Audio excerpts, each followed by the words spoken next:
ang mga nakiisa sa marcha sa Luneta kanina.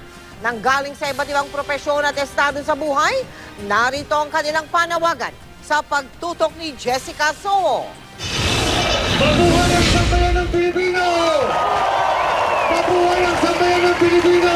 Nagsimula ang lahat sa isang panawagan o shout-out sa Facebook hanggang meron na rin mga sumali hanggang sa meron ang nagtakda ng petsa ngayong araw na to, August 26, para sila'y magtungo rito sa Luneta. At ito ang resulta. Wag magbaboy! Magkakapal ang mukha nyo, mga senador, mga congressman!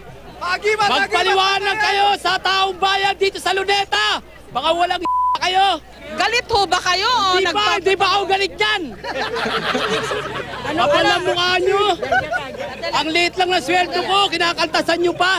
Magkano ho ba sweldo nyo? Minimum wage lang po ako! Anong trabaho nyo po? Messenger po! Sa isang kumpanya! Kayo ho gumawa nito? Opo!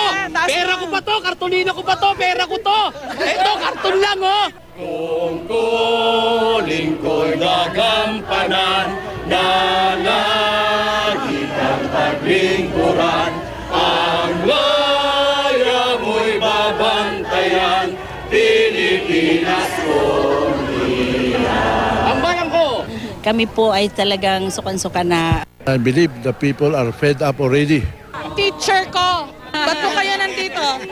Kasama ko yung mga faith-based. Nakikita ninyo na lumalabas din ang simbahan ngayon dahil sa galit dito sa abuse ng pork barrel at kailangan talagang mawala na to sa ating politika.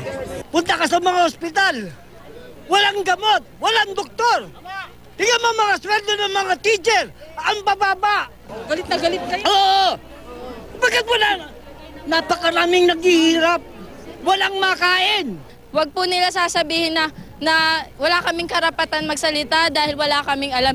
Hindi po. Sila po ang walang alam na ang kabataan po unti-unti na pong nagigising. At sila po ang gumigising sa amin dahil sa mga katiwali ang ginagawa nila. Asawa ko po ay missionary.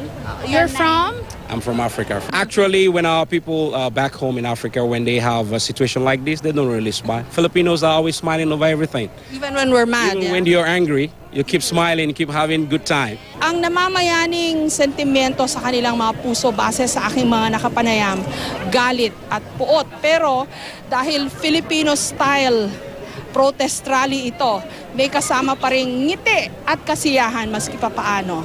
Pwede nyo ba kayo ma-interview? Galit ho ba kayo niyan?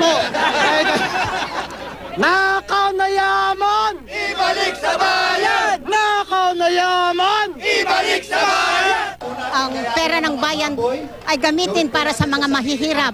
Kagaya ng mga katutubong Aita, malaking bagay po. Karamihan po kasi sa amin, hindi po nakakapag-aral. At kung makapag-aral naman po, ma-overage po kami. Ako po, 20 years old, 4th year high school po. They're deaf. What do you want to say? What do you want to say? Love. I love you. Love you. To those who steal the people's money, what do you say? Stop the pork barrel? Sa kasama lang ng loob na sa halip na napupunta sa mga pasyente namin, napupunta sa mga ibang tao na ginagamit sa kung saan-saan po. Galit na galit po ako sapagkat operado na po ako sa puso. No? Ito po ang aking na-bypass na po ako at saka napalitan. Pero sa panibagong buhay na pinakalam sa akin ng ating Panginoon, nais ko po may share ang buhay na ito sa pagbabago ng ating bayan. Sobrang dream ko magyaya si Butch Abad ng private citizens at Tumapointe. Saan nyo gusto pumunta yung 1%? And then many can actually give their opinions. Ang kapangyarihan ay nagpapasama at ang ganap na kapangyarihan ay ganap na nagpapasama. Ang dami mong hashtag tatlo kuya. Siyempre. Mabuhay na ang lahat! Segundo na lang ang binibilang at mag-noise barrage na dito sa Luneta. In-encourage nila yung mga narito, kahit yung mga nasa ibang lugar, na gumawa ng ingay.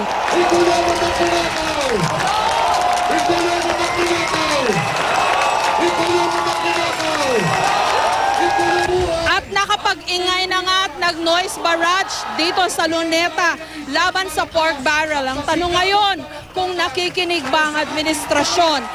Kukurakot sila, Luzon! Kukurakot sila, Luzon!